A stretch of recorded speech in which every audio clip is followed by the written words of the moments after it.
Lo pongo yo, que soy el host si querés. Ya está, ya lo puse. Ah, buenísimo, buenísimo. Entonces cuando decidimos ver cómo era el sistema ese, dijimos, vamos a hacer varios experimentos para comprobar la cercanía de esos distintos valores de alfa que podían darnos de acuerdo a, obviamente, cada sistema experimental, todos teníamos sistemas distintos en nuestras casas. Eso implicaba varias cosas. Por un lado, para determinar uno de los alfa, es decir, voy a hacer un experimento, calculo el alfa, nosotros contábamos con un instrumento que tenía una incerteza que era propia del instrumento.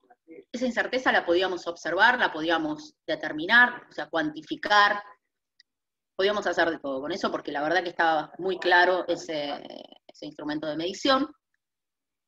Y después, cuando nosotros intentábamos generar una sola experiencia, nosotros decíamos, bueno, inclinábamos, deteníamos en algún momento, decíamos, este es nuestro alfa.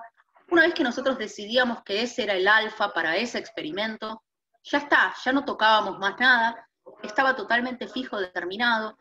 Ya nuestro mecanismo, nuestro sistema, nuestra forma de medir, nuestros objetos, todo quedaba bien definido, estaba perfectamente definido. Y lo único que teníamos, que tenía digamos, una medición que podía generar alguna incerteza, una incerteza conocida, era el teléfono, el FIFOX, el instrumento de medición. El resto estaba totalmente fijo. Entonces, ¿qué decíamos? Bueno, lo que está involucrado en esta medición tiene que ver con la incerteza que podíamos leer del instrumento. Acá aparecía la incerteza instrumental. Entonces decíamos, bueno, teniendo en cuenta que la clase de medición era una representación gaussiana, podíamos determinar una media de ese valor, podíamos determinar cuál era la desviación de los datos, y si hacíamos un n grande de mediciones, podíamos decir que esa medición podía llegar a ser representativa. Y acá me detengo. ¿Por qué asumimos tanto eso? Que hubo muchos casos que nos preguntaron, bueno, pero ¿por qué puedo asumir que es representativa si es un experimento en donde yo coloqué así, asá?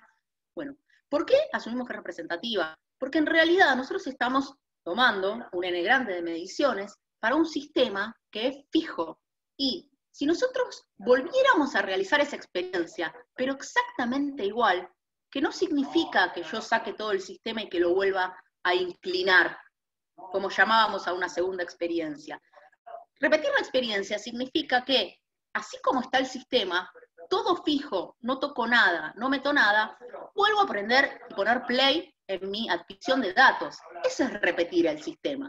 Entonces, cuando hago eso, la incerteza que voy a tener va a seguir siendo la incerteza del instrumento. Y lo que vimos con el instrumento es que la incerteza que tiene es fija, de alguna manera, es constante, o se mantiene bastante constante a lo largo del tiempo, con lo cual una medición con n grande ya era representativa de ese caso. Por eso es que nosotros podíamos decir que ese alfa 1, digamos alfa final 1 como lo llamamos, podía tener una incerteza que estaba dada por el sigma sobre raíz de n, donde ese n, bueno, era el número de datos que uno tomaba. Hasta ahí una parte, una de las aclaraciones, que me preguntaron ¿por qué podemos tomar eso si es un experimento? Porque en realidad lo que yo debería cambiar para hacer más experimentos de ese experimento es dejar todo fijo y volver a poner play. Y me daría lo mismo, y lo pueden comprobar. Por otro lado, ¿qué pasa? Hablamos de decir, bueno, ahora repitamos el sistema, el experimento justamente, pero para ver cuál es la variación que uno tiene del ángulo cuando lo está inclinando, o sea, cuál es la variación respecto del sistema que tenemos, cómo lo medimos, los objetos que tenemos, etc. Eso, lo que nos daba en general, es que teníamos una gran amplitud de resultados. O sea, nosotros teníamos esos famosos alfa final 1, alfa final 2, alfa final... tenían bastante dispersión entre sí. Y cuando uno tiene eso, que es, bueno, este es un experimento nuevo con 10 datos, son 10 datos de alfa, que deberían estar distribuidos a lo largo de una media, y en realidad nosotros tendríamos que obtener el error de esa distribución nueva de datos que es ese alfa. Esa distribución que suponemos, pero que se puede ver que es gaussiana, uno debería poner los 10 datos, tratar de ver cómo es la distribución, para más o menos observar de qué se trata. Son pocos datos, repito, como cuando hablábamos en la primera clase, bueno, en la segunda, el n grande igual a 8, bueno, en este caso pasa lo mismo, tengo 10 datos, son pocos, pero en este caso, ¿qué pasa? En este caso, esos datos no son la media de la media, etc. Esos datos son datos independientes medidos en un cierto experimento. Entonces, si uno hace y genera esos datos, lo que uno tiene que observar es cómo es la distribución de datos. A partir de esa distribución de datos, y decir que cada uno sí era representativo de su medición, uno puede obtener también una incerteza. Esa incerteza les va a dar muy diferente al hacer la incerteza considerando a esos 10 datos con una propagación de error de lo que sería la sumatoria de los alfa 1, alfa 2 hasta n, etc. Y tomando como el sigma de un dato, de uno de esos alfas, y dividiéndolo por n. Eso les va a dar distinto, que es lo que la clase pasada terminamos hablando a las 7 y pico de la tarde, y quería repetir por las dudas, que lo ideal sería que ustedes comparen las dos incertezas. Comparen la incerteza de hacer, bueno, la media de todos los datos, de tomar como sigma representativo del sigma de, supongamos, el primer alfa que midieron, y hacer sigma sobre n como incerteza de ese valor final, y después calcular el promedio de los alfa, esos 10 valores, y calcular la incerteza dada por esos 10 valores en forma independiente. ¿Cuánto daría? Y compararla, pero no compararla con ningún método, nada, simplemente decir, da del mismo orden, un orden mayor, un orden menor, digamos, solamente como para ver y que ustedes se den cuenta, se van a dar cuenta, que es mucho mayor la incerteza que van a calcular si la agarran con esos 10 datos, como si fueran 10 datos independientes, que si la hacen mediante el otro mecanismo. Y mediante el otro mecanismo, para entender bien cómo llegan a eso, que fue la clase que, creo que fue la clase de mediciones indirectas, bueno, esa deducción está subida a la página, está subida, digamos, a mano, es un apunte de Joaquín, que subió a la página, para que ustedes vean, puedan visualizar bien cómo se llegó de una cosa a la otra. Está como más especificado. Eso quería aclarar de antemano. Después de dar la clase de ahora, que vamos a ver qué es lo que vamos a medir, etcétera, y bueno, que piensen un poco eso, podemos hacer nuevamente consultas sobre eso como para reforzar bien, digamos, esos conceptos. No sé, si quieren. ¿Lo hacemos así? ¿Les parece? ¿Sí? Bueno. Bueno, entonces empiezo un poco a dar, es muy breve, lo que les voy a dar hoy es muy breve, traten de no escaparse tanto, porfa, porque después de una pequeña parte que les voy a explicar brevemente, repito, la teoría, y breve también, pero un poquito más explayado el experimento que vamos a hacer. Después viene Pedro contándoles, que es muy importante que le presten atención también, cómo es el nuevo programa que vamos a utilizar en la clase de hoy. Espero, bueno, que lo hayan podido bajar, era gratis, así que en ese sentido no hay problema, está permitido. La pregunta que les dije la clase pasada que iba a hacer, ¿cuál es el objetivo de la clase de hoy?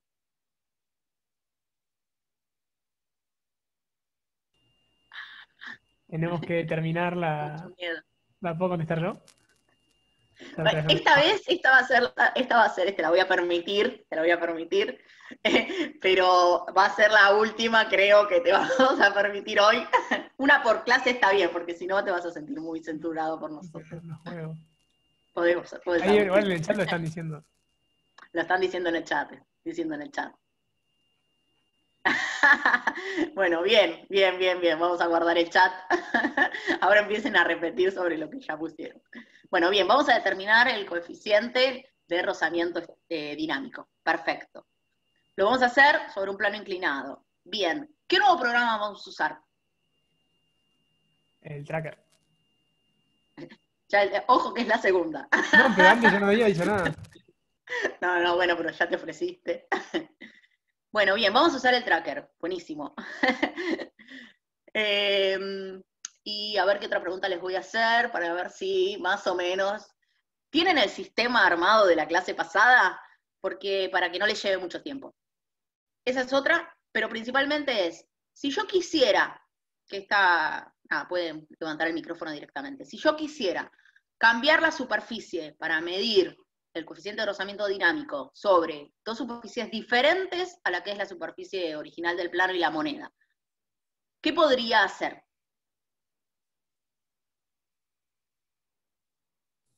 Pegarle a una superficie diferente a la moneda. Pegarle una superficie diferente a la moneda, perfecto. ¿Qué más? ¿Podés repetir la pregunta? Perdón. Sí, no hay problema. Si yo quisiera cambiar alguna de las superficies para calcular un coeficiente de rozamiento dinámico de diferentes superficies, digamos, si tengo el mismo sistema, tengo el plano inclinado y tengo la moneda, ¿qué podría hacer? Claro, pegarle distintas cosas, como por ejemplo un cartón, aluminio, papel, a la misma Perfecto. superficie. Ah, bueno, ahí está la otra opción. Bien, esa era la otra, justamente la otra Bien. opción. Una es pegarle a la moneda alguna superficie diferente y ya tendría cambios de superficies.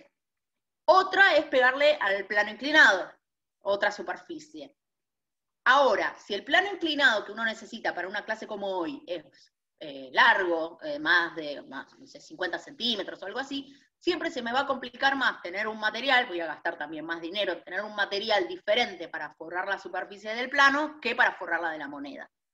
Eso es lo único cuando uno tiene que hacer un experimento que también tiene que evaluar pros y contras. Ahora, cuando una superficie es algo compleja, por ejemplo, quizás, no sé, una lija, y la tengo que colocar en la moneda, a veces quizás tampoco es conveniente algo más liviano, tan liviano, porque puede ser que el contacto no termine por ser tan bueno. Entonces vaya cambiando a lo largo del desplazamiento de la moneda. Pero bueno, son ejercicios que uno va viendo en la práctica. Bueno, perfecto. No voy a hacer más preguntas, no los voy a incomodar más, vamos a la clase y después sí, ustedes nos van a hacer preguntas seguro a nosotros. Así que vamos a alargar. Voy a compartir.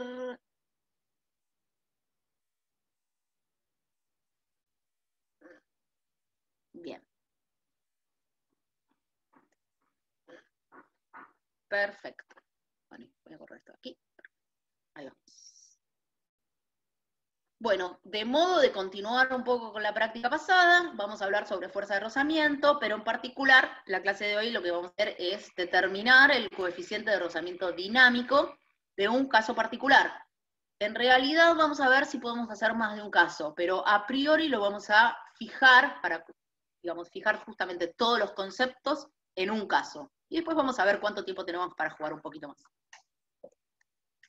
Recuerden de la clase pasada que empezamos a ver un poco, para poder obtener el coeficiente de rozamiento estático, las ecuaciones que estaban involucradas en un plano inclinado, en el diagrama de cuerpo libre de un objeto desplazándose por un plano inclinado, a partir de la segunda ley de Newton, que implicaba que la sumatoria de las fuerzas era igual a la masa por la aceleración del objeto, y considerando los distintos ejes, en donde en el eje Y las fuerzas que estaban involucradas eran la normal, el eje Y positivo hacia arriba, como les dije la clase pasada, repito ahora, el eje X positivo hacia mi derecha. Entonces teníamos en el eje Y la fuerza normal, menos la componente del peso en Y, que la componente del peso de Y tenía que ver con el ángulo de inclinación de la superficie, este alfa, y en particular tenía que ver con el coseno del alfa, este ángulo, por el triángulo que se generaba aquí abajo. Entonces, en el eje Y lo que se tenía era que la normal, despejando el peso para el otro lado, etc., y teniendo en cuenta que la aceleración en I del objeto es 0, la normal era m por g por coseno de alfa, es decir, la componente en I del peso. En el eje X lo que se tenía era la componente de peso en X, que recuerden que este segmento es similar a este segmento, con lo cual la componente del peso en X es m por g por el coseno, por el seno de alfa. Bueno, P de X menos la fuerza de rozamiento era igual a la masa por la aceleración en X. Con lo cual, despejando la fuerza de rozamiento es igual a la masa por la constante gravitatoria G, por el seno de alfa, menos la masa por la aceleración en X. Y por otro lado, generalmente, definíamos a la fuerza de rozamiento como el mu, que es la constante de rozamiento por la fuerza normal, en módulo. Entonces tenemos dos casos. Cuando la aceleración del objeto era 0, en este caso era el caso estático, y cuando la aceleración del objeto es distinta de 0, que denominamos caso dinámico. Bueno, recordemos que en el caso estático, que fue el de la clase pasada, justamente el objeto no se deslizaba. El caso dinámico es el caso que vamos a ver en la clase de hoy, que es el objeto deslizándose. Y en ese caso vamos a definir a la fuerza de rozamiento, como charlamos un poco en la clase pasada, como el mu dinámico por la normal.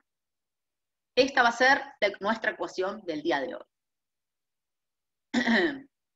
Bueno, y en particular vamos a ver, justamente nuestro objetivo es determinar el coeficiente de rozamiento dinámico, con lo cual vamos a ver a partir del plano inclinado, de las leyes de Newton y de todos estos despejes, cómo va a quedar definido el mu dinámico, para ver qué es lo que necesitamos obtener hoy y qué sistema vamos a plantear para poder determinarlo. En el caso estático, obviamente saqué ya toda la estructura de las ecuaciones, como para ver cómo se llegaba al mu estático, pero lo coloqué para que nos acordáramos muy bien cómo era la ecuación, y para que hoy le tengamos un poco de envidia, porque la del mu dinámico va a ser un poco más compleja. En el caso estático, con la aceleración igual a 0, teníamos que el mu estático era igual a la tangente de alfa, y este alfa era el ángulo, recuerden, que al empezar a inclinar el plano, era el ángulo justo para el cual la moneda recién empezaba a deslizarse. Era ese ángulo. En el caso dinámico, que va a ser cuando la aceleración del objeto en el eje X sea distinto de 0, lo que vamos a tener es que la ecuación 3, donde la fuerza de rozamiento es igual a masa por g por seno de alfa menos masa por la aceleración de x, reemplazando la ecuación 1, que es la fuerza de rozamiento es mu por la normal, o sea, reemplazando aquí en este lado de la igualdad mu por n, y también reemplazando n por mg coseno de alfa, se obtiene mu dinámico por mg coseno de alfa en este lado de la igualdad, ¿sí? O sea, esto es igual a la fuerza de rozamiento, todo esto, reemplazando la normal por esto.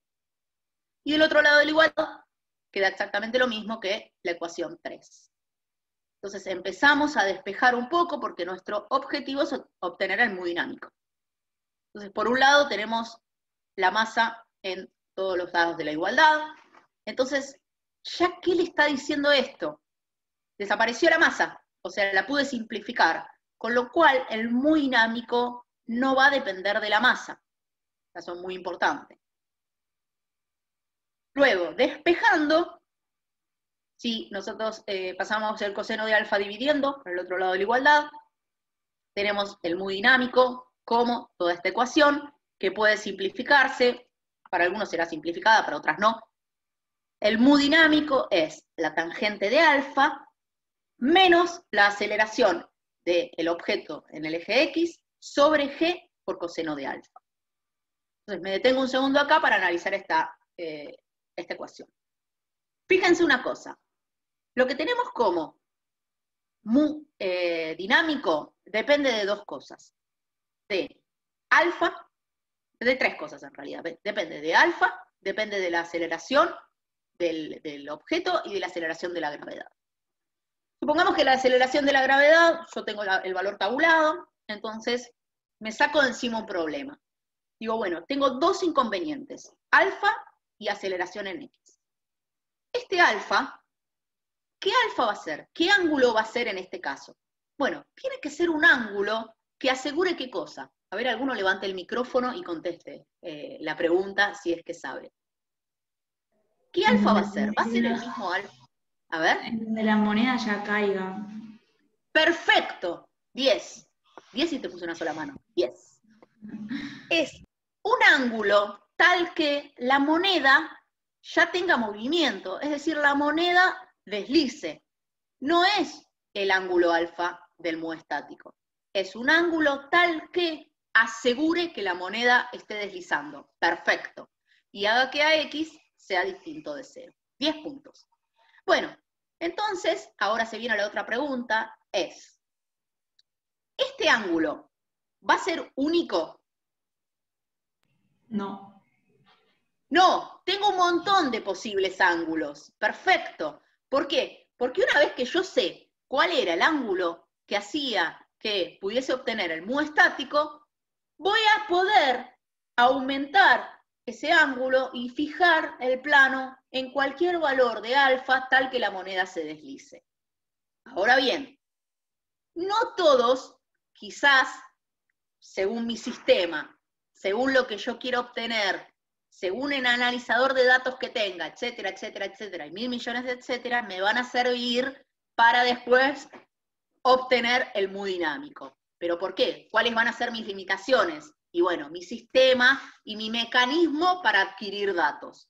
Porque ¿qué datos voy a necesitar para justamente obtener el mu dinámico? El alfa y la aceleración de la moneda. A la explicación del alfa viene esto.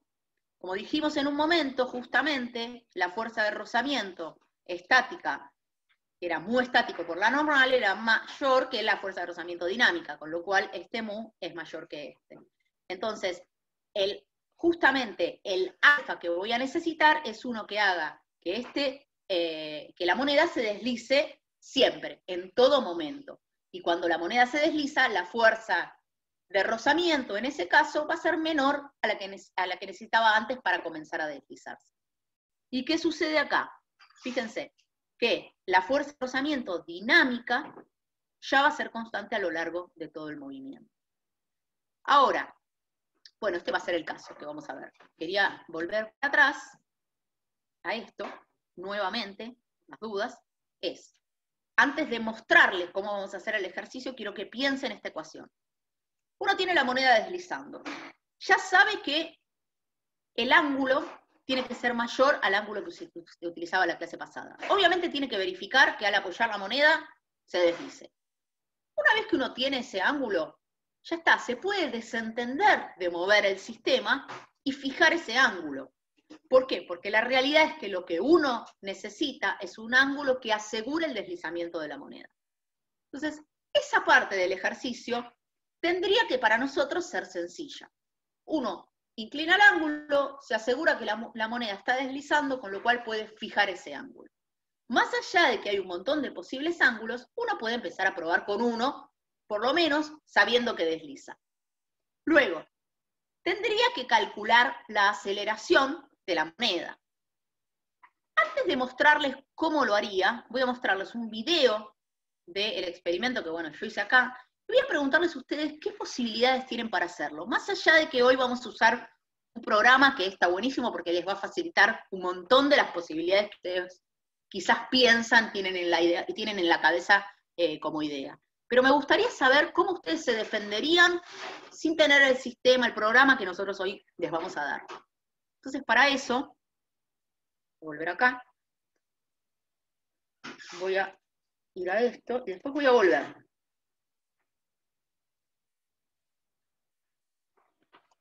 Fíjense, vamos a pausarlo, ahí va.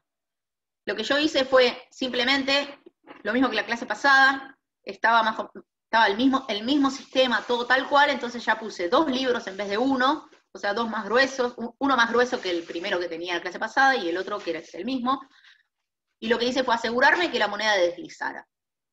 Lo hice varias veces para filmar, porque ¿qué me pasaba? Primer inconveniente, Yo no le dediqué mi vida a armar el sistema, con lo cual me pasaba que al principio tiraba la moneda y se iba de eje, se iba para un lado, se iba para el otro, como más o menos cuando uno trata de tirar la bocha a los palos y, bueno, mala máquina, más o menos.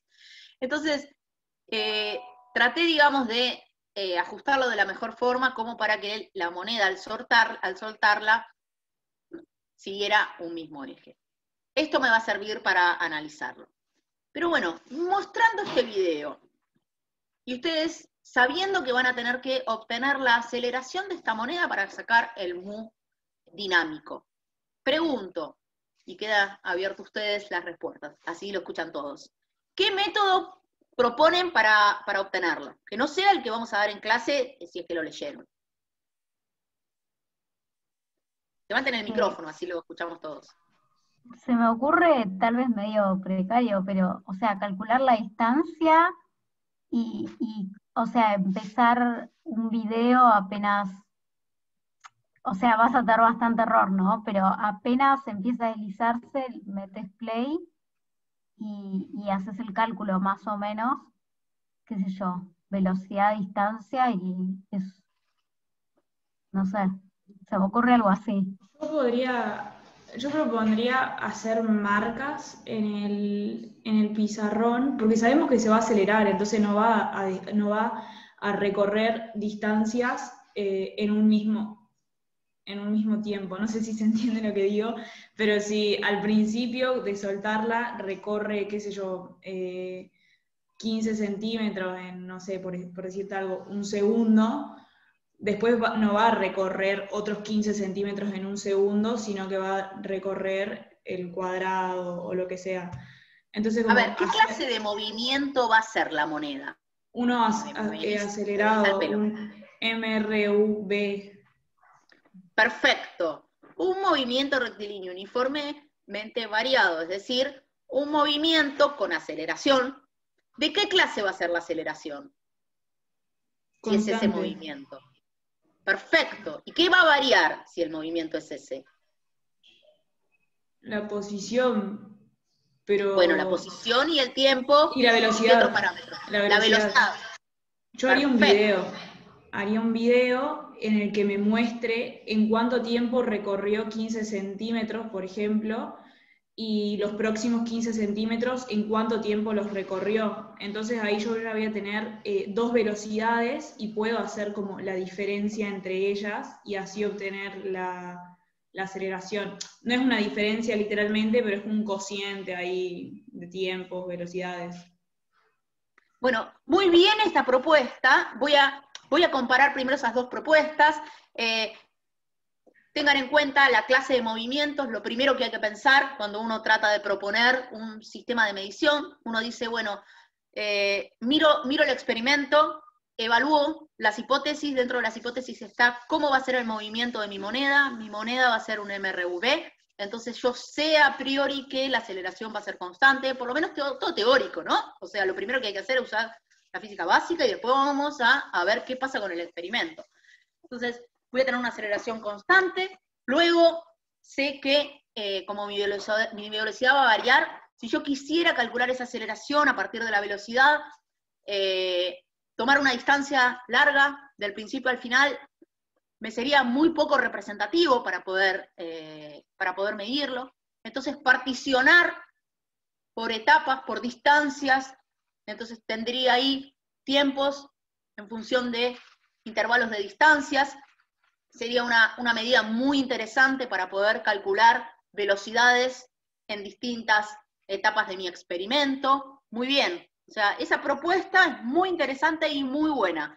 Y es en general lo que uno suele hacer. Y filmándolo sería mejor porque uno podría justamente esos sucesos verlos mucho mejor que quizás con un cronómetro parando cada vez que la moneda trata de pasar por cada intervalo de posición, porque fíjense, si repito el experimento, miren la velocidad que adquiere la moneda, con lo cual es muy difícil que si uno hace marquitas ahí y mirándolo pueda ir marcando. En cambio, con un video nos vamos a acercar a poder ir frenándolo, viendo perfectamente distancias y tiempos.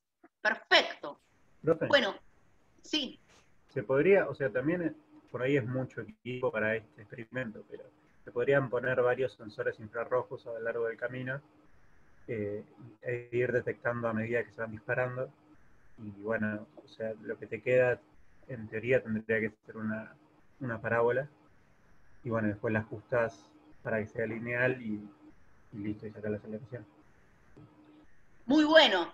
Ahora, te voy a dar un ejemplo, muy, muy interesante eso. Te voy a dar un ejemplo de lo que sucede hoy en día cuando uno tiene un objeto que no es cuántico, ¿no? Como vamos a diferenciar algo que es un objeto, fíjense que tiene una medida muy interesante, de hecho es totalmente macroscópico.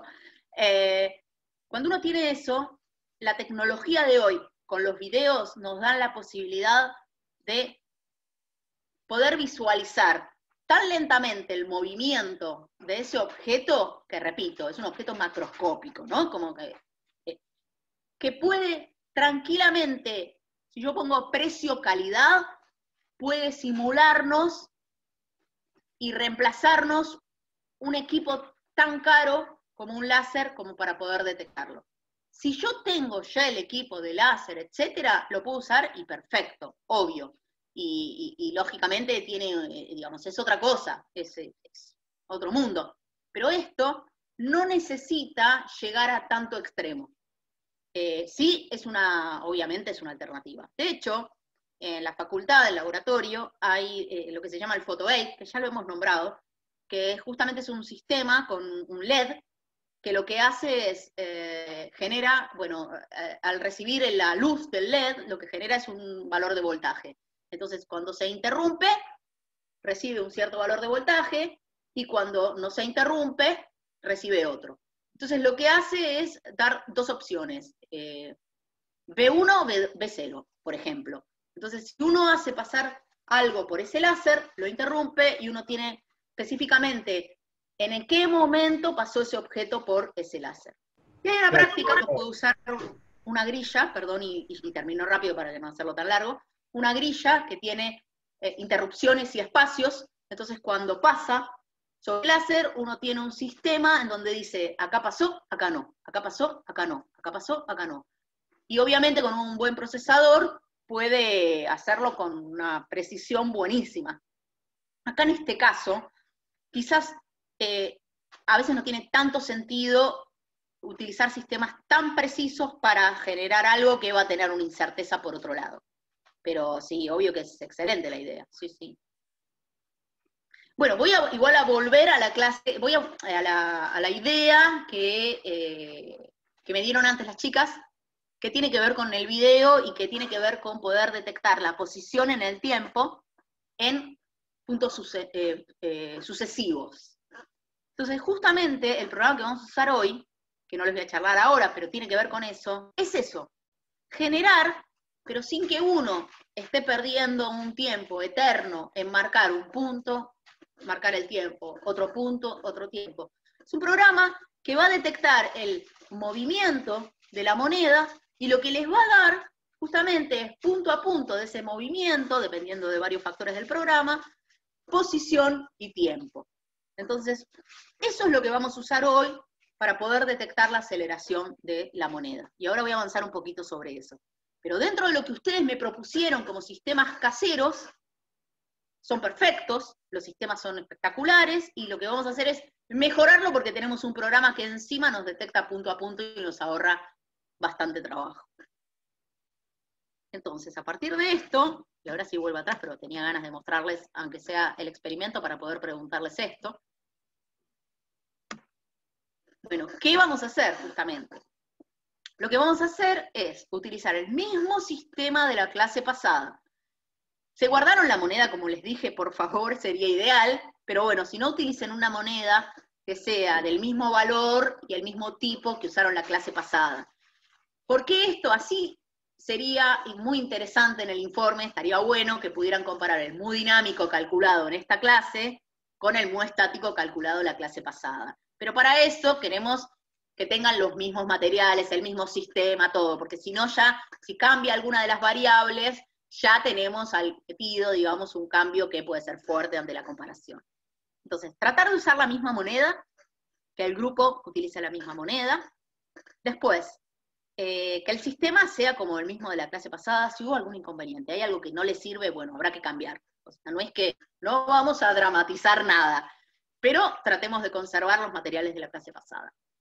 En este caso vamos a usar la consigna que les dijimos la clase pasada, que traten de buscar un material para plano inclinado que tenga al menos 50 centímetros de largo. La realidad es que cuando ustedes hagan las mediciones van a ver si era necesario 50 centímetros de largo o no, o si era suficiente o no.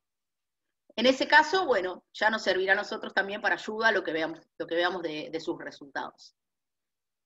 Si no tienen este sistema de la clase pasada, no fue de 50 centímetros, hagan una prueba con el sistema que tenían. De 40 centímetros quizás era, háganlo, pues yo escuché un grupo de 40, por eso me quedó la idea. Háganlo, pruébenlo, y fíjense si se puede calcular la aceleración en su sistema de 40 centímetros, el que tenían, porque por ahí se puede, y nosotros pusimos arbitrariamente este dato, pero quizás quizás ustedes, lo pueden sacar, porque también depende de la superficie que tengan, la velocidad va a depender de eso, porque si se desliza más rápidamente, más lentamente, va a depender de eso, con lo cual, pruébenlo, lo importante es probarlo. Bueno, y después como sistema optativo, y ahora voy a poner por qué sistema optativo, es algún material que pueda cambiar la superficie. Y pongo de la moneda para que no gasten plata, y para que usen lo que puedan tener en sus casas. Pero es optativo porque depende mucho del tiempo que tardemos en hacer esto. Y por supuesto el programa Tracker, que es el programa de análisis de video. Entonces el sistema que vamos a implementar es moneda superficie original. Los que tenían el pizarrón, por ejemplo, moneda con el pizarrón. Los que tenían cualquier madera, moneda con la madera. Y el optativo, si lo hacen velozmente, total después, una vez que aprenden el programa, les va a ser sencillo reemplazar datos por otros datos, es modificar, bueno, una de las superficies y hacer como un sistema 2. Recuerden, esto es importante, a mí no me sucedió, pero no quiero no nombrarlo, es que ya cuando Pedro les hable del programa, se van a dar cuenta que para detectar el movimiento de la moneda, necesitan que el objeto, moneda, tenga un color contrastante con el fondo. En mi caso no me pasó porque mi fondo era blanco, era un blanco bastante, estaba nítido, no brillaba, o sea, la verdad que fue como un caso bastante ideal para hacer el experimento. Entonces la moneda, para el video y para el tracker, quedaba con un tono que contrastaba muchísimo con el fondo, con lo cual seguir la moneda para el programa era una pavada. Pero si uno cuando tiene un video, el programa no detecta bien a la moneda respecto del fondo, ¿qué pasa? No va a seguir la moneda de la misma manera, con lo cual es importante, en ese caso, que la moneda la pinten, le cambien el color. La pueden pintar, no digo cambiar el color del fondo porque ya sería hacer un collage. La pueden pintar con un marcador totalmente distinto al color del fondo. Le pueden pegar, por ejemplo, no tengo el marcador que contrasta. Bueno, le pego un pedacito de papel, o una cinta o lo que sea, de tono, un papel blanco, si el fondo es oscuro, un papel blanco. Algo así, pero usen un poquito la imaginación y no va a haber problema. Pero bueno, sigo adelante con eso tiene que ver más con los factores del programa. Entonces, bueno, teniendo en cuenta que lo que queremos obtener es esto, y esto ya es muy breve, ¿cómo obtenemos alfa y cómo obtenemos la aceleración? Este era el experimento. Bueno, recuerden que la clase pasada estuvimos discutiendo mucho tiempo cómo obtener alfa. En este caso va a ser mucho más sencillo, porque el alfa va a ser el ángulo fijo, lo fijan y listo. Si el ángulo lo fijan, y ahora pueden cualquiera desbloquear el micrófono y contestarme, ¿cómo calcularían el ángulo? Tengo fijo y voy a calcular ese ángulo fijo. No lo toco más. ¿Cómo lo calcularían? Con el FIFOX. Con el FIFOX, perfecto. ¿Y de qué manera? Una sola vez. Una sola vez. Perfecto. Esa es una opción. Una sola vez, seguro. ¿Por qué? Porque en realidad yo lo voy a dejar fijo toda la experiencia. Lo podría calcular si quiero repetir la experiencia porque algo no me salió, no me gustó, apoyar de nuevo para ver si estoy dentro de lo que sería mi rango de medida de la vez que anoté ese valor de alfa. Ahora, cuando me detengo en la segunda parte, eso, joya, me detengo en la segunda parte. Dicen, tomaría n grande, como la otra vez, un número de mediciones, tal de poder hacer utilizar el mismo método de la clase pasada. Y mi pregunta es, esto está perfecto, mi pregunta es necesario volver a tomar un número n grande para poder tomar mi incerteza de alfa? Podemos tomar la incerteza de la primera medición, digamos. O sea... ¿A qué llamaste primera medición? No, a lo que voy es que en el trabajo anterior del rozamiento estático, nosotros a la incerteza de los alfas, con alfa finales, que le llamamos, dijimos que asumimos que cada uno de esos datos iba a tener la misma incerteza que el alfa 1, digamos. Entonces yo digo que acá podemos hacer algo parecido. Igual lo de parecido no te jugaste. O sea, claro, digo que podemos tomar la incerteza de esa única medición como la incerteza. Ahí te jugaste. Bueno, la realidad es que vos vas a tener una medición, una única medición, vos no vas a modificar el ángulo. Con lo cual, es tomar la incerteza de esa misma medición, sería hacer el n grande como dijo tu compañero. Ahora yo digo, ¿y si yo no quisiera tomar un número grande de mediciones, de n? ¿Podría no hacerlo y asumir cierto valor de sigma, por ejemplo? En general pregunto, no solo a Trini. Era Guada la que hablaba. Era yo. ¡Ay, pobre! Pasa que me aparecen, disculpen chicas, todos tiempos parecidos. ¿Puedo contestarlo? Sí, podés contestar, Agustín, por favor. Que podemos usar el mismo sigma para el ángulo que la otra vez, porque ese sigma se basaba en el error de nuestro método para obtener los datos, para recolectar los datos. Entonces, esa variación que tuvo la otra vez para el alfa final, es la misma que para este alfa y que para cualquiera. Bueno, hay dos cosas igual que te quiero decir.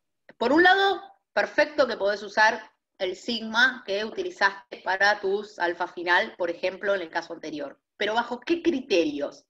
Primero, el sigma S estaba dado no por vos y tu sistema, sino estaba dado por el equipo.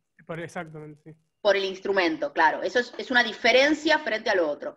Si estaba dado por el instrumento, y cuando ustedes hicieron la experiencia de la clase pasada, verificaron que para el alfa inicial y el alfa final no se modificaba, quiere decir que su instrumento, que estaba calibrado de cierta forma y tenía una precisión determinada, va a seguir funcionando de la misma manera, salvo que haya pasado algo en el equipo, no lo hayan tirado ni nada, pero con lo cual podrían asumir que el sigma tiene que ser el mismo. Ahora, por otro lado, ¿qué pudo haber pasado la clase pasada? Si cuando ustedes midieron el alfa inicial,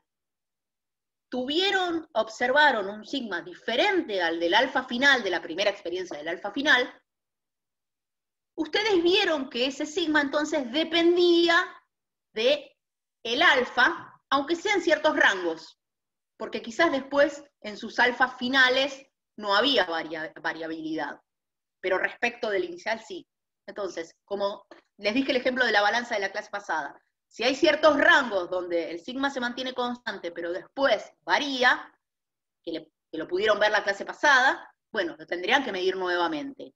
Ahora bien, si ustedes explicaron en la clase pasada que ese sigma se mantiene a lo largo de los distintos ángulos, asumen y pueden asumir que como el sigma está dado por el instrumento de medición, va a ser el mismo que les va a pasar en esta experiencia. ¿Sí? Sigo adelante. Vamos a seguir considerando como la clase pasada entonces que el sigma es el de la precisión del instrumento. O sea, o podemos, porque nos dimos cuenta en la clase pasada que eso subestima el error, tipo tomar el error dependiendo de cómo nos quedaron los datos.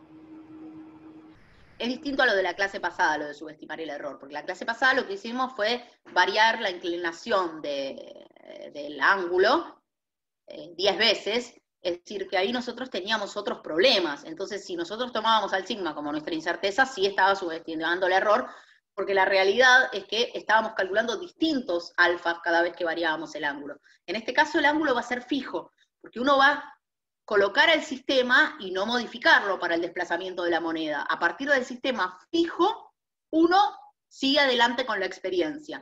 Entonces, en ese sistema fijo, vos la incerteza que tenés viene dada por tu instrumento de medición. Porque vos, que acá igual aclaro en la página, lógicamente, tenés que evaluar como la clase pasada, si tenés un sigma, un alfa inicial, etc. Pero más allá de eso, de hacer esa corrección, que es como una corrección por calibración, lo que vos tenés un alfa fijo. Entonces, al tener un alfa fijo, ahí vos tenés una incerteza dada por lo que es el instrumento. Es distinto a la clase pasada. Y por eso no es que la clase pasada sí decíamos, lógicamente, que vos estabas subestimando el sigma, si lo estabas tomando como incerteza, porque vos tenés variaciones de 5 grados entre un alfa final y otro alfa final. Pero en este caso no, que no vamos a cambiar el alfa para una experiencia. Lo fijamos y llevamos a cabo la experiencia. Si quisiéramos hacer otra experiencia, para ver, a ver cuánto da, supongamos un segundo caso, y yo cambié y modifiqué el alfa, aunque se siga desplazando, para ver, vamos a calcular el mu dinámico otra vez, pero voy a cambiar el alfa, eso se puede hacer.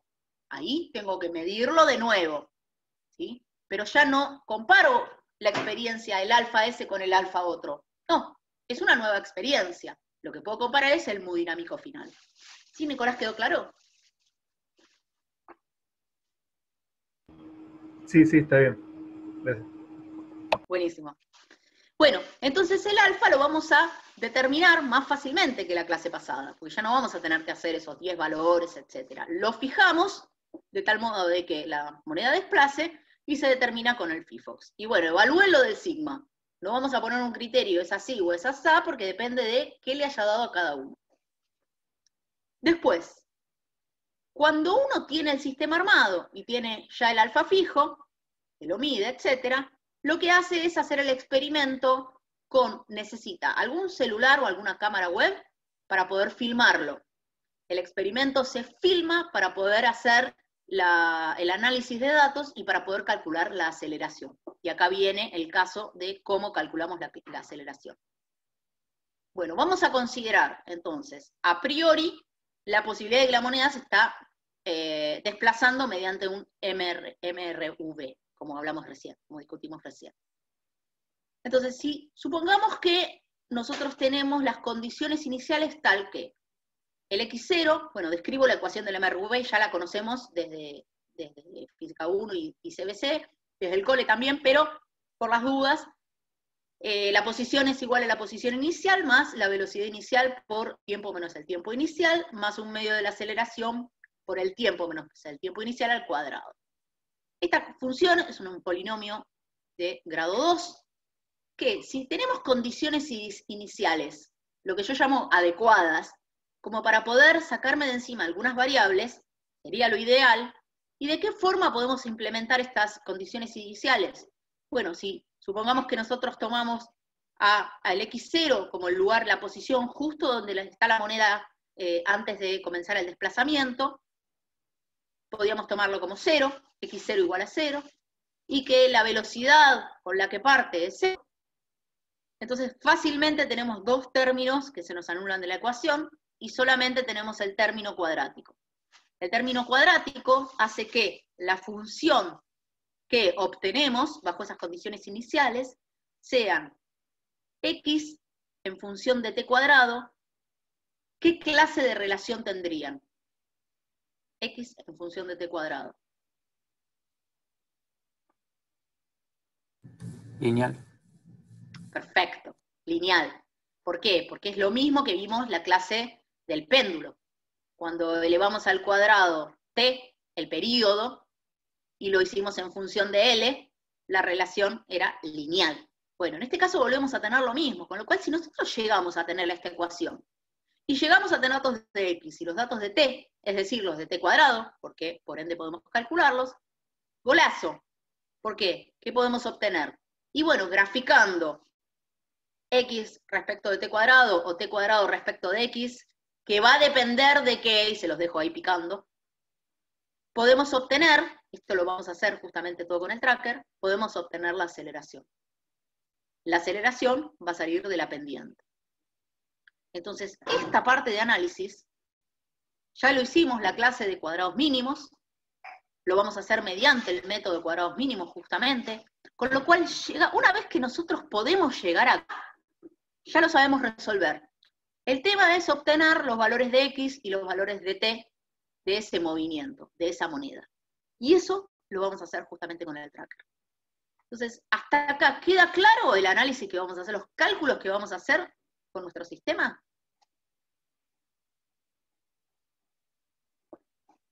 Sí, quedan claros. Acá, la última, para que no molesto más. Obviamente no se olviden que cuando uno obtenga alfa y obtenga la aceleración, lo que va a tener que determinar es el muy dinámico. Quedó la E acá, ahora la tengo que cambiar, la acabo de ver porque verlo grande es más fácil, el error. Quedó la E, pero es el muy dinámico, valor más representativo, más menos su incerteza. Y como sale la incerteza, propagando la función, que es esta. Así que ahí van a tener que hacer algunas cuentas. Pero les va a servir muchísimo esto, háganlo todos por separado, porque les va a servir para hacer el cálculo de derivadas, etcétera, porque saber hacer una propagación es parte de lo que uno también evalúa, ¿sí? Bueno, voy a minimizar para las dudas. ¿Está acá? Lucía, ¿te puedo hacer una pregunta que, o sea, se relaciona también con la clase pasada, que no me terminó de quedar claro nunca en el ángulo? Viste que vos nos dijiste, hagan 100, o sea, el FIFOX te toma, no sé, yo calculé que por el 40 segundos equivalían a 100 datos, más o menos. Y nunca perdóname, en la tabla de datos lo podés ver también. Sí, pero mi duda es, nunca terminé de entender si el error que tomábamos era directamente sigma o sigma dividido raíz de 100 en este caso. Perfecto. Bueno, eso es lo que quería aclarar así la primera parte de la clase, que cuando vos tomás un alfa, por ejemplo, vos agarrás la experiencia, subiste y fijaste ese valor, fíjate que lo que tenés ahí es una función gaussiana, en donde vos tenés una dispersión de datos alrededor de la media, y tenés un n datos grandes, lo que llamamos grandes, porque tenés alrededor de 100 datos, por ejemplo. Pero más allá de eso, ese número grande, digamos, lo que te da es que justamente vos ves la oscilación alrededor del valor medio, entonces lo que te hace es pensar que esa distribución siempre va a seguir siendo así gaussiana. Aparte encima porque viene dada por el instrumento. Entonces, ¿por qué yo digo que ese valor va de la mano con una incerteza que es el error, el sigma estadístico? ¿Por qué? Porque si yo quiero repetir esa experiencia, para repetir esa experiencia no tengo que desarmar todo y volver hasta ese punto, porque eso es bastante poco probable que llegue a ser exactamente la misma experiencia. Repetir esa experiencia significaría que yo levanto el FIFO, lo vuelvo a apoyar y pongo play, por ejemplo, o le pongo stop y vuelvo a poner play. Entonces, yo puedo hacer eso 18 millones de veces, tendría 18 millones de experiencias, ¿y me daría diferente la dispersión de los datos? No me daría diferente, porque la dispersión de los datos que está dada por el programa, la va a evaluar de la misma manera, porque siempre va a estar en ese rango de ángulos. Entonces estoy asumiendo que yo podría hacer un 10 millones de experiencias, o lo que sea, un N grande de experiencias, y me daría lo mismo. Por eso asumo que esa experiencia que hago va de la mano con una incerteza que es un error estadístico, y no con un sigma. Como pensaba cuando hacía una experiencia, porque ¿cuál es la pregunta típica? Yo digo, pero yo estoy haciendo una experiencia acá. Entonces tomo una experiencia y listo, sigma. O sea, como que lo tengo metido así. Pero la realidad es que esa experiencia es repetitiva, pero no es repetitiva si yo la quiero repetir cambiando el sistema, modificando el sistema. Cuando lo quisimos hacer modificando el sistema, justamente nos dimos cuenta que no. Entonces, cada alfa por sí, alfa final 1, alfa final 2, en forma independiente, es un sistema que puedo tomar como representativo porque es como medir, muchas veces, si yo lo pruebo con un caso, me va a dar lo mismo. Por eso es que lo asumo, es asumirlo. Después, cuando hago los distintos casos, ahí tengo cosas separadas, tengo otras clases de valores. ¿Se entendió? ¿Por qué asumo que lo puedo tomar como un sigma estadístico, como la incerteza? Sí, sí, claro. Es como la analogía al video que hacíamos, es como un video, o sea, no un video, pero es como que tenés toda la información que la compactás en una realización del experimento, por así decirlo. Claro, O tal yo cual. lo interpreto así. Sí, digamos, ponele, te entiendo lo que decís y me parece que es claro. A ver, y si no, pensarlo de esta forma, pensarlo que si yo lo volviera a hacer, me daría exactamente lo mismo en cuanto a qué, en cuanto a el sigma S. Con lo cual, si yo hiciera varias experiencias, que repito, hacer varias experiencias de eso no es cambiar y volver a levantar. Hacer varias experiencias de eso es volver a colocar con el mismo ángulo, todo como estaba, el play. Entonces, cuando hago eso, lo que sé es que ese sigma va a ser constante. ¿Y cuál era la teoría que hablábamos, esa famosa regla que decía que cuando los sigmas son constantes, aproximados entre sí, de cada experiencia en forma independiente, podíamos asumir que el valor, su incerteza, estaba dada por el error absoluto, por el sigma absoluto. Perdón, por el error, el sigma estadístico, que absoluto. Es eso. ¿Sí? Perfecto, gracias Lucía. No, por nada. Lucía, yo me mareé un poco de eso último. Entonces al final te va a quedar cada valor del ángulo medido, te va a quedar más o menos el sigma estadístico como error. El error, la incerteza absoluta. Recuerden que muchas veces hablamos del sigma estadístico, pero la incerteza es la incerteza absoluta. La incerteza absoluta viene dada por una ecuación, que tienen en cuenta el sigma de apreciación y el sigma estadístico. Luego lo que uno hace es como, una vez en una de las clases le dio Joaquín que era muy lindo el gráfico, porque él explicó la parte del sigma estadístico, digamos, del histograma, todo, y después les puso un bloque y les dijo, bueno, pero fíjense si el sigma de apreciación es este bloque que tapa, es una constante, que tapa y que es de rango mayor que lo que es mi histograma. Chau sigma estadístico. En realidad, si el sigma de apreciación es un orden mayor que el sigma estadístico, ya no va a ser esa tu incerteza, porque va a estar dada por el sigma de apreciación. Por lo cual uno siempre tiene que pensar en la incerteza como el total de las posibles incertezas. Lo que va a ser ese sigma estadístico es la incerteza de la estadística justamente de tu alfa. Después, bueno, hay que ver qué pasa con el sigma de apreciación. Y entonces el valor reportado sería, porque eso no me queda claro, el valor reportado sería la media, o sea, el valor más representativo sería la media de la distribución gaussiana, o sería el valor final menos el inicial dividido la cantidad de mediciones. No, pará, ¿el valor más representativo de qué? ¿Del alfa final? No. Del ángulo final. ¿Del ángulo final? No, el valor más representativo del ángulo final es, vos tenés, eso yo estoy hablando de un solo ángulo, del ángulo alfa F1, por ejemplo. Del alfa F1 sería la media de esa distribución y su incerteza tomada por el sigma de apreciación y el sigma estadístico, etc. Eso no lo reportamos, porque no se pide reportar cada ángulo. El del ángulo final, el alfa F, tomando los 10 datos de alfa final 1, alfa final 2, etc., es la media de todos esos alfas. ¿Sí? Sí. ¿Eso queda claro? O sea, son dos cosas distintas. Para cada alfa, el valor más representativo va a estar dado por la media de ese zigzagueo. Vamos a hablarlo entre nos. Y la del alfa final, de eso va a ser el valor medio de esos 10 datos de alfa. Sí. Sí, bueno, sí, se entiende. Buenísimo. ¿Alguna otra duda? algo de la experiencia también de ahora, porque vamos a, ¿no? Pedro va a empezar a contarles un poco del tracker. Ahí en el chat, Valen dejó una pregunta, no sé si la ves, Lucía.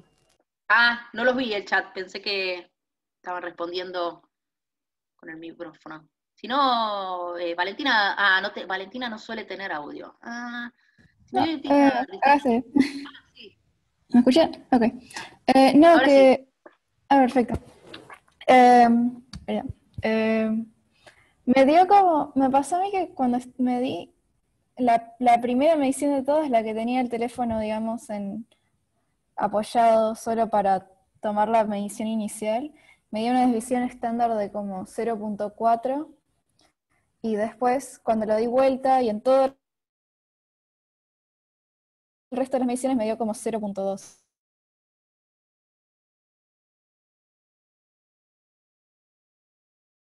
Y vuelvo a... Repito que me dio 0,4 porque fue el caso diferencial.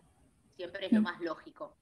Y bueno, después si te da 0,4, lo que te está diciendo es que no es constante para cada caso de lo que vos estés haciendo. Si vos repetís sistemáticamente la forma de medir, por ejemplo, si el 0,4 fue cuando, no sé, el celular estaba así, y después siempre lo usás así, verificar una vez, pero bueno, por ahí tiene que ver con que siempre da 0,4 y así da 0,2.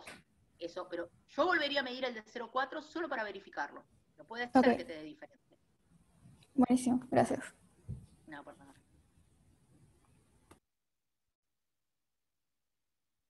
¿Una otra duda? Si alguno escribió en el chat y no quedó respondida, la pueden comentar ahora, para que la tengamos en cuenta. Si no, bueno, le damos pie ahí a Pedro. Un poquito el análisis. Bueno, comparto pantalla.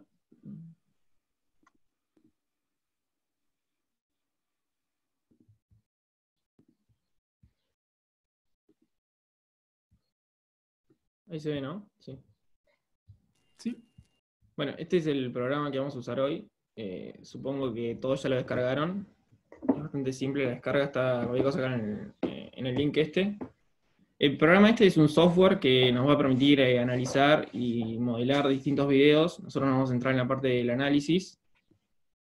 Bueno, y nos va a permitir medir la posición, la aceleración, la velocidad, entre otras magnitudes distintas del problema, ¿no? No me deja cambiar de diapositiva. Ahí está. Bueno, cuando abren el programa, suponiendo que ya lo instalaron, ¿no? Arranca así. Está la parte inicial. Acá en el cuadrado del medio les va a aparecer el video una vez que lo suban. Acá a la derecha van a tener los datos y los plots de los datos a medida que vayan analizando el video.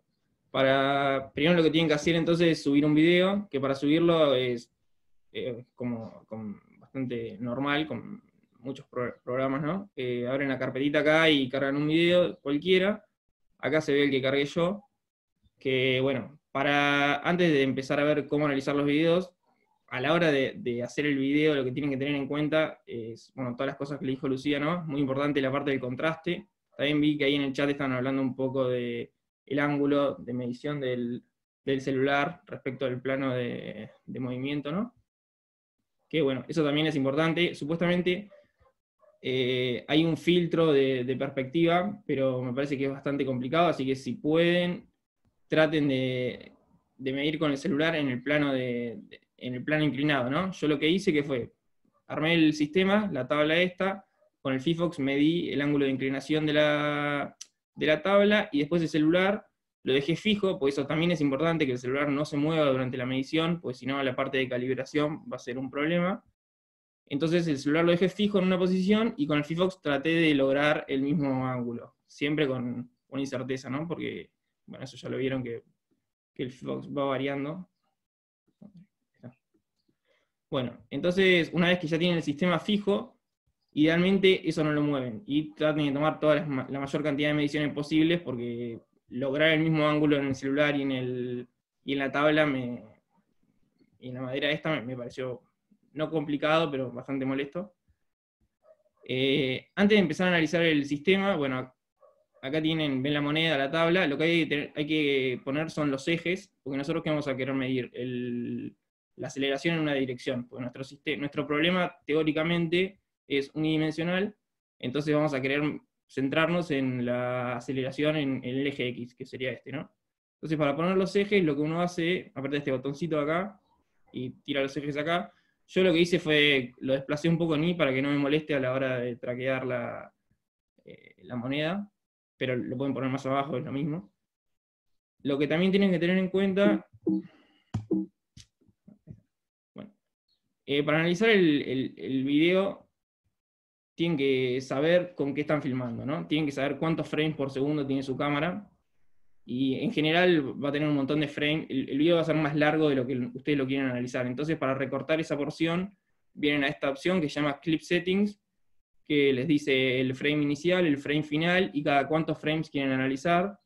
Puede pasar que ustedes tengan muchísimos frames y no quieran analizar de a uno, pero no va a ser el caso hoy porque los videos van a ser cortos, van a ser de 3 segundos como mucho, creo yo, y salvo que tengan una resolución muy grande en sus cámaras, no van a tener muchos frames, entonces pueden poner de a un frame.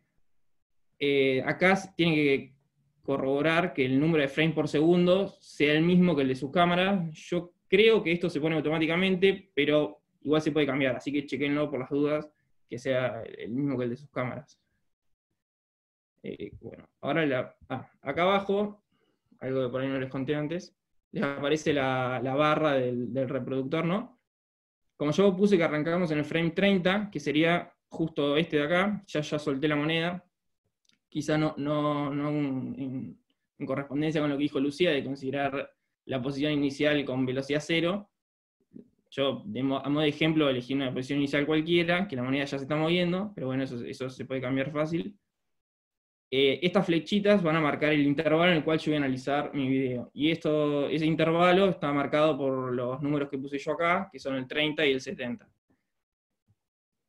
Entonces, antes de seguir a analizar el video, seguramente vieron esta asquerosidad que es, yo pegué la regla ahí a la madera, porque lo que hay que decir al video es cuáles son las distancias reales, ¿no? Porque el programa lo que hace es analiza píxeles, y nosotros tenemos que decirle la distancia de esos píxeles. Entonces lo que yo hice fue poner una regla para calibrarla.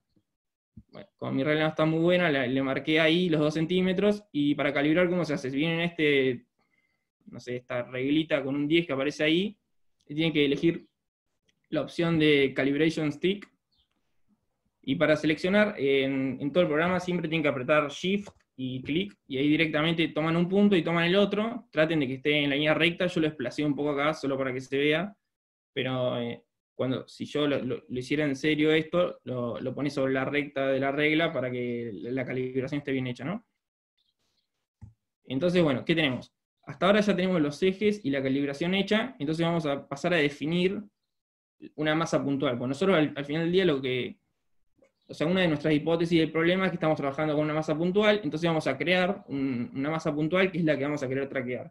Para crear una masa puntual, directamente van acá a crear masa puntual. Yo le pueden cambiar el nombre, el colorcito, la forma y eso, pero bueno, decoración. Entonces ahora lo que vamos a querer hacer es traquear la moneda. El sistema tiene 2 opciones, una que es traquearla manualmente, que no es la idea de hacerlo, y otra que es autotrack, que vos le marcás inicialmente la forma que querés que el software te busque, y te lo busca a lo largo de todo el video. Si lo quisieran hacer manualmente, por curiosidad, simplemente apretan Shift y le dan clic. Por ejemplo, yo quiero traquear el punto negro ese, le dan clic al punto negro, y automáticamente me pasa al siguiente frame para que vuelva a hacer lo mismo, y así durante los 30 frames que definí. Lo cual es un garrón, porque no sé, es un embole, ¿no? Entonces para eso está la función del autotracker, que para abrirla, apretan este botoncito de acá, raro, no sé qué es. Que bueno. Entonces para definir el autotracker, ¿qué tenemos que definir? Primero tenemos que definir un keyframe, que acá sí. Un keyframe que para definirlo, a diferencia de antes, ahora apretamos Control Shift, y vamos y marcamos el punto que nosotros queremos traquear. Si ven, acá se definieron varias cosas. Uno es un puntito, que es a donde yo hice clic, que ese va a ser el target. que nosotros tenemos que elegir qué es lo que queremos traquear. Primero acá hay que elegir lo que vamos a querer traquear, que es la posición, y después el track, o sea, el target, la masa puntual que queremos seguir, ¿no? Porque puede ser que nosotros tengamos muchas partículas en el video, entonces podés elegir que te traquee otra. Entonces vos apretás acá donde dice esa flechita y te tira la lista de todas las partículas que vos tenés definidas. Después, otra cosa es el círculo este de acá, es el template, que es lo que el sistema va a ir evaluando a lo largo de cada frame para ver si es el mismo o no, para ver si se lo queda o no. Este template, si lo ven acá, que es este círculo de acá, está acá, tiene esta forma. Entonces, este es el original que yo defino en el keyframe. A medida que pasa el video, el sistema toma cada píxel de este cuadrado que yo definí acá en línea punteada. Esto, o sea, yo definí, pero el programa lo hace solo. Lo único que yo puedo hacer es, si quiero alargarlo, achicar, cambiar el círculo. Y entonces el programa que hace, toma cada porción de este cuadrado y la compara con el template este de acá. Y acá se ve el match. A medida que yo voy cambiando de frame, como se ve acá, esto es el frame 4 creo, el match ya no es lo mismo que el template, pero si tiene un buen puntaje, que eso es algo que define el programa de acuerdo a los colores, y es una ecuación que por ahí no vale la pena, si tiene un buen puntaje, un buen score, lo acepta. Entonces, pero para eso se pueden definir varias opciones, que es el evaluation rate y el automark. El automark sería como el umbral de puntaje por el cual el programa acepta o no esa marca.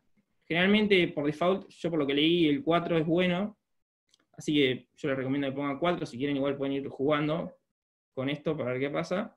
Entonces, si el puntaje el programa agarra, como dije antes, una porción del rectángulo este y la compara con el template. Si el puntaje es mayor que 4, se lo queda. Si no, es malo, ¿no? En realidad toma el mejor puntaje de todo el cuadrado y se queda con ese.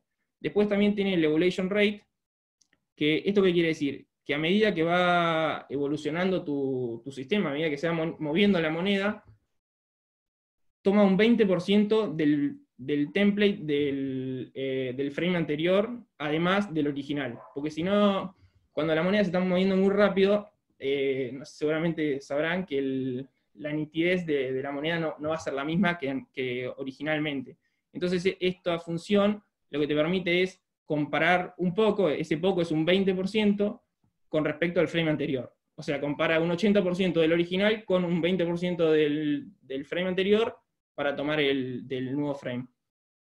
Por ahí son medio confuso, pero bueno. Es decir, si toman un 0%, el match nuevo que vamos a querer buscar va a tener que ser idéntico al del frame original, y por ahí un cambio muy, muy abrupto en el comportamiento en todos esos frames de la moneda. Bueno, ok. Otra cosa, el cuadrado este que les dije antes, que es lo que es la región en la cual el programa va a buscar la moneda, o sea, la porción esta, el template, se puede hacer tan grande y tan chica como yo quiera. Si yo lo hago muy grande, el programa va a andar muy lento, porque va a tener que comparar todos los píxeles y no aporta nada, al contrario, lo hace lento, ¿no? Entonces, pero si lo hacen muy chico, puede ser que la moneda no entre ahí, y entonces se va a producir un error, o no lo va a tomar. Igual si no lo toma, el programa te va a avisar. A ver, debería aparecer acá está.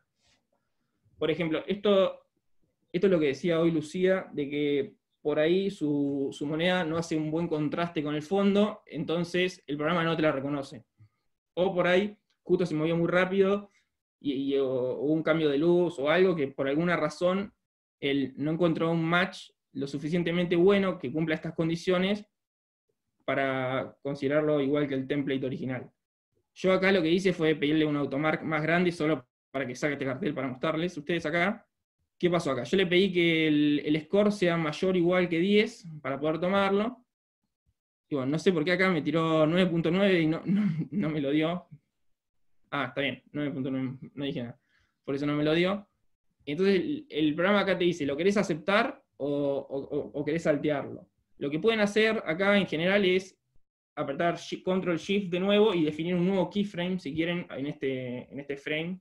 Es decir, ir y definir este frame a mano, si no confían en el programa. Que en realidad esto le va a ocurrir solo si su moneda no hace un buen contraste con la madera de atrás. Yo lo que hice, porque a mí no me pasaba, yo no tenía un buen contraste con la moneda, hice esta tronchada si se quiere, yo cubrí la moneda con una cinta de papel, le hice un círculo con un marcador negro en el medio y alrededor le puse corrector. En realidad hice todo eso porque primero vi que con el círculo negro, con el punto negro como marcador no funcionaba, no me lo reconocía, entonces después necesitaba un contraste mayor y le puse corrector directo. Y la cinta de papel solo para no arruinar la moneda, aunque creo que gasté más en corrector que en lo que vale la moneda, pero bueno. Ok. Bueno, entonces ya ya configuramos el autotracker, ¿no? Ahora habría que pedirle que para que busquen todos los frames, simplemente hay que apretar Search. Yo acá les mostré el cuarto frame, porque si quieren lo pueden ir haciendo a mano, o sea, ponen Search Next, y te busca en el próximo frame. Y acá te va mostrando, esto es para ir corroborando que el match score sea bueno, y que lo que está haciendo el programa tiene sentido, ¿no? Está bueno para las primeras veces que lo usen, para ver que el programa anda bien, ¿no? O sea, que hace lo que ustedes creen que hace. Entonces, si ustedes le ponen search, lo que va a pasar es esto. Ahí está. Bueno, ahí va tomando, si ven acá la tabla, va tomando datos en cada frame, en los, creo que son 30 frames, 35 frames. Bueno, y ahí, a ver, saco. Entonces ahí ya tomó todos los datos y los cargó en esta tabla, que también los levanta en este plot. Si quieren, acá hay muchísimas opciones. Si apretan, por ejemplo, en la parte esta de tabla, pueden graficar, pueden pedir los datos de todas estas variables, qué sé yo, cosas raras que no vamos a usar, como el momento angular, la coordenada de θ, no sé. Pavadas así, también las pueden graficar apretando acá en plot y en los ejes. Pero bueno, esos son datos de color para ver que las cosas, para ver que esto más o menos tiene un comportamiento paraboloide, de parábola. También lo que pueden hacer, si ustedes apretan en el plot este de acá, por ejemplo, apretan en la curva con el botón derecho, le va a aparecer una opción que dice analizar, y si abren esa ventana, ahí está. Le va a aparecer esto de acá. Esto de acá que hace, a priori nada, es simplemente el plot con la tabla de valores, pero si ustedes ponen a analizar, les va a aparecer una opción que es Curve Fit, que lo que hace es un ajuste.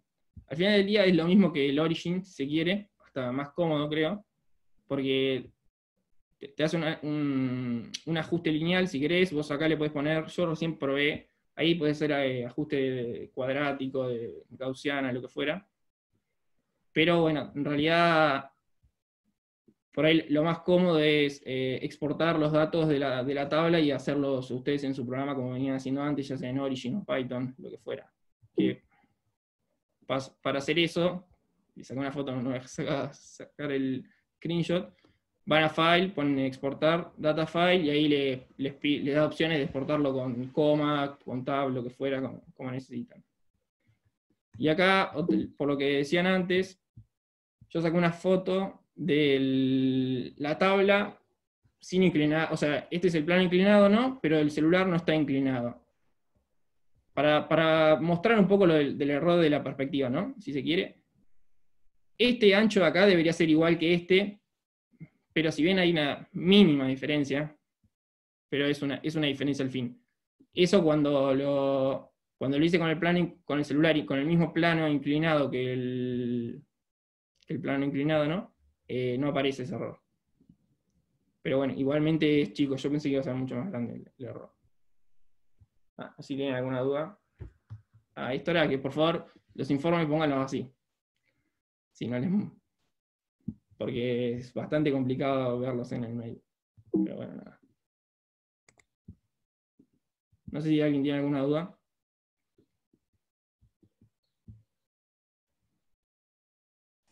Sí, hola. Sí. No sé si no lo vi o qué, pero ahí el tracker te tira los errores de los parámetros del ajuste. A ver. La verdad que ni lo chequeé eso, pero yo calculo... no están viendo la pantalla, ¿no? Perdón. Si no, no Origin y listo, por las dudas. ¿Para qué? Tengan en cuenta que no les está poniendo las incertezas de los valores de posición y de tiempo tampoco, ¿eh? Claro. y que lo que ajusta es una función de aceleración en el tiempo. Cuando la saca, ¿de qué manera? ¿Alguno se lo cuestionó o lo miró en el gráfico? ¿Por qué tiene tantos puntos de valores de aceleración que grafica? Piénsenlo. Así está bueno que lo piensen. Fíjense por qué uno dice, prefiero no quedarme con el ajuste de una función aceleración sacada por el tracker, cuando lo saca a partir de un gráfico donde pone tantos puntos de aceleración. ¿Cuál sería esa la diferencia? Eso para pensar nomás, ¿eh? ¿Cuál sería esa la diferencia de hacer todo el proceso que nosotros hacemos cuando utilizamos el método cuadrados mínimos en el otro programa a partir de una función lineal como x t cuadrado o t cuadrado x? Para que lo vayan pensando. Pero bueno, sí, otra es también la respuesta acerca de las incertezas que les da, o no les da justamente el programa. Me quedó una duda. Entonces, ¿el celular habría que ponerlo, o sea, paralelo al plano, inclinado? Claro, O yo sea, lo que... Lo ideal es filmar, yo no filmé tenés paralelo error. cuando les mostré a ustedes, por ejemplo, sin el tracker, Ah, digamos, sin pensar. Es como que siempre en un programa lo ideal es mostrarle al programa que cuestione menos su sistema, y para cuestionarlo menos es que lo piense como horizontal. Total, claro. lo que él detecta es el movimiento, nada más. Y no lo tiene que relacionar con ningún ángulo ni con nada de eso. Pero ahí les demostró Pedro que si ustedes sacan vertical, la diferencia que hay en sería la perspectiva del video es mínima, porque ahí es mucho menos de un Sí. centímetro. O sea, Nada. la diferencia ahí era de casi 20 o 25 grados, ponele, y si ustedes lo hacen a mano, la diferencia va a ser nada, de 3, 5 grados. Entonces la diferencia de distancia en el programa va a ser completamente despreciable, si se quiere. Pueden medirla igual. Sí, claro. ¿Y vos, Lucía, que lo apoyaste a tu celular en algo, en un libro, no sé, algo así? No. Piensen que mi experiencia fue, si ustedes tienen 6 horas de 2 minutos. Pero lo que hice fue, con mi Parkinson, tenerlo el celular así, con una mano encima, la diestra, que es la única que me funciona, la otra sostener, digamos, la moneda, y puse play, solté la moneda y traté de no respirar, pero nada más. Y después, ese error, ¿cómo lo mediste? ¿Cuál de todos? ¿De mi sistema Error precario? Ese error del No, movimiento de tu mano. el celular solo me sirvió para filmar, y mi video salió como lo vieron, y el tracker, yo no medí las distancias, pero para la perspectiva del tracker, no creo que hubiese tenido algún problema con eso. Perfecto. Y mi pregunta es esta. Si vamos a hacer una regresión lineal con los datos de x y de t cuadrado, pero no tenemos ningún error, no sería... O sea, ¿cómo podemos hacer una regresión lineal si no tenemos los errores de ningún dato? Acá, para arrancar, tienen error en el tiempo, porque tienen, qué sé yo con lo que filmé tenía 30 frames por segundo, ¿no? Entonces, entre 2 frames está indefinido eso. O sea, no lo tenés medido, ¿no? Si se quiere ese tiempo. Entonces vos le podés considerar un error en el tiempo ahí. Cuando no tenés los errores, porque te va a pasar 1000 veces en un equipo, vos tenés que saber de dónde vienen los errores. Bueno, ahí Pedro te dijo lo del tiempo.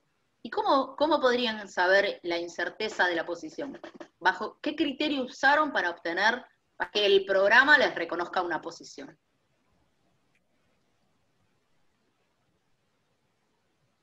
¿La masa es puntual?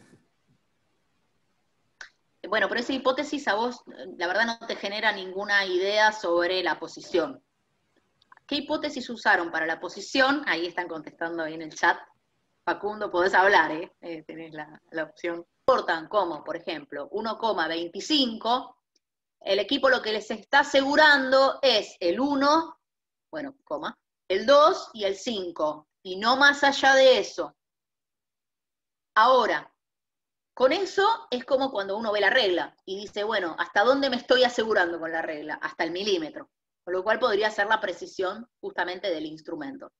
Y por otro lado, hay que ver que si mi equipo me está dando una distribución de datos alrededor de una media, lo que me está diciendo justamente es que en realidad tiene datos que varían en más que la precisión del instrumento. Por eso, en vez de ver 1,25, uno ve 1,21, 1,23, 1,25, 1, etcétera, alrededor de una media.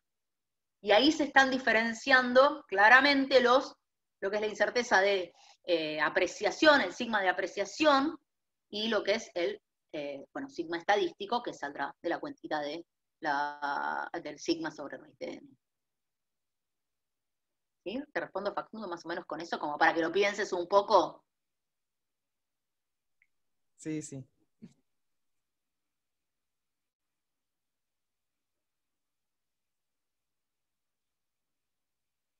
Bueno, lo que podemos hacer es empezar a hacer la experiencia y vamos después sacando dudas a partir de eso, de lo que vayan viendo. Así pueden jugar un poco con el programa. Como les dijo Pedro, no se queden, o sea, una opción rápida realmente al programa es muy sencillo para la opción rápida. O sea, poner el video y seguir la moneda con las instrucciones, tanto de Pedro como hay 2 links que están con instrucciones escritas sobre cómo hacerlo. Se hace fácilmente, o sea, se puede tener la opción de ya tener las tablas y listo.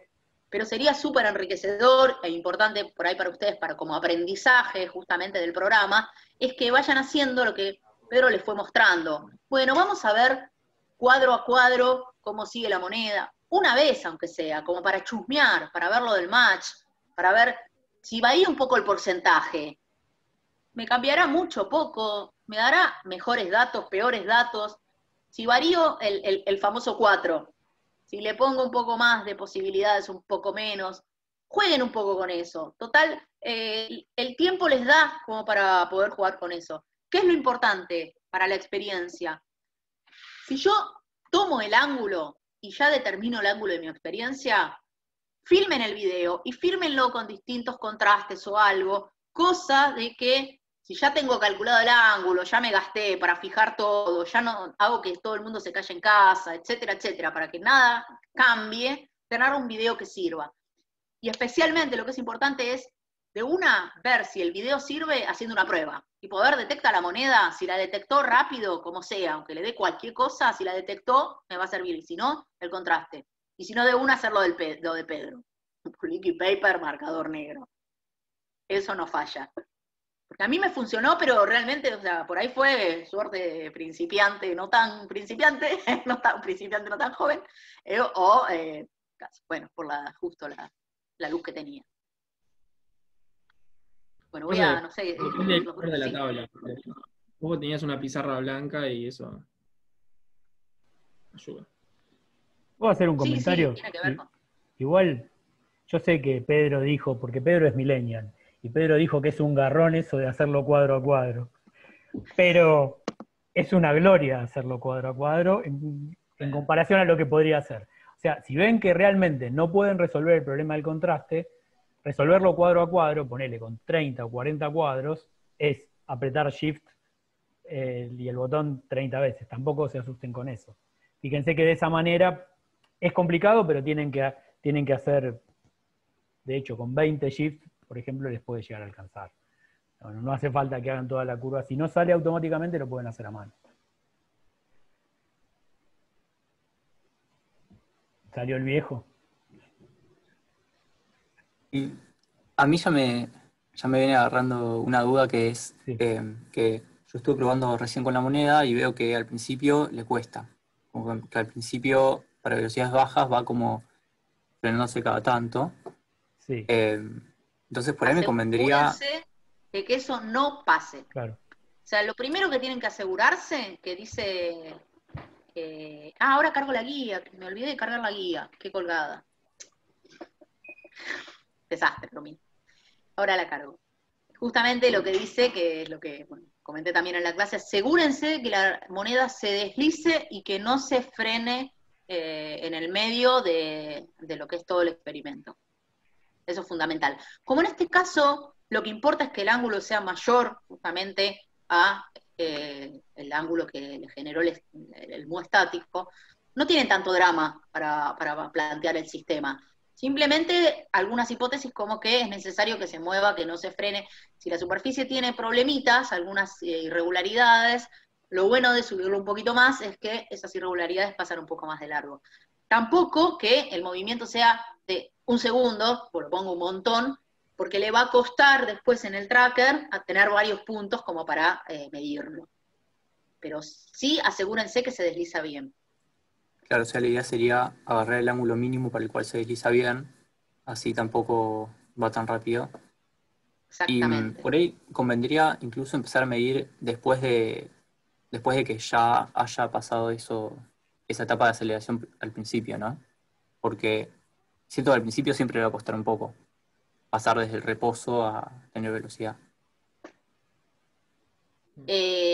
Bueno, se puede hacer, fíjense que cuando Pedro les explicó, les tomó el primer punto donde la velocidad inicial no era 0. Total, de última lo pueden hacer así. Lo que van a tener después en la función es que, bueno, si toman como tiempo inicial, tampoco tienen problema. Sí, tranquilamente. No tienen ningún problema de tomarlo así. Buenísimo.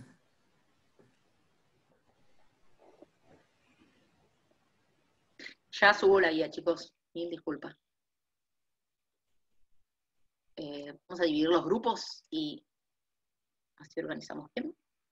Pónganse los números. Están todos por lo que vi. Genial.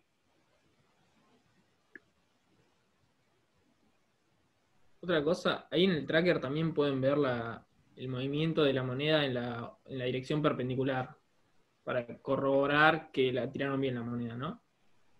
O sea, debería mantenerse constante esa posición. Y eso por ahí ayuda a verla mejor que con el ojo, ¿no?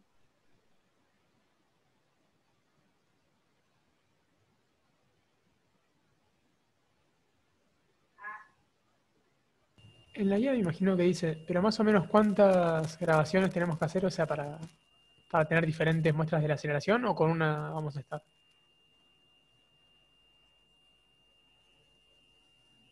Donde estaban con los grupos. Una buena medición. ¿Perdón la pregunta? Una buena Joaquín, medición te alcanza. O sea, ustedes asegúrense de tener una buena medición en donde puedan procesarlo correctamente. ¿Qué cosas tenés que mirar para saber si es una buena medición? Vos tenés la dependencia de dos variables, X y T. Ya saben cómo se analiza la dependencia de dos variables. Entonces vos, una vez que tenés eso y te asegurás, por ejemplo, de lo que dijo Pedro recién, que el movimiento en la variable perpendicular es 0 o promedia 0, digamos, de alguna manera da un ruido. Claro. Y que vos tenés una dependencia funcional bien clara y monótona entre las dos variables. Después lo llevas a procesar, lo procesás y haces, de hecho, podés hacer un procesamiento previo antes de ir al análisis de los datos. Podés meterlo en el programa que vos uses, en el Python o en el Origin, y hacer un ajuste. Y ver que ese ajuste te da un R bueno o un R malo. Si hiciste una y te convences de que todos esos parámetros están bien, o sea que el movimiento es solo en una dimensión, que el R es cercano a 1 y que podés ajustar adecuadamente los datos, yo diría que con eso ya tenés suficiente. O sea, podés repetir la cantidad de veces que quieras para asegurarte llegar a ese resultado. Bien, buenísimo. Gracias.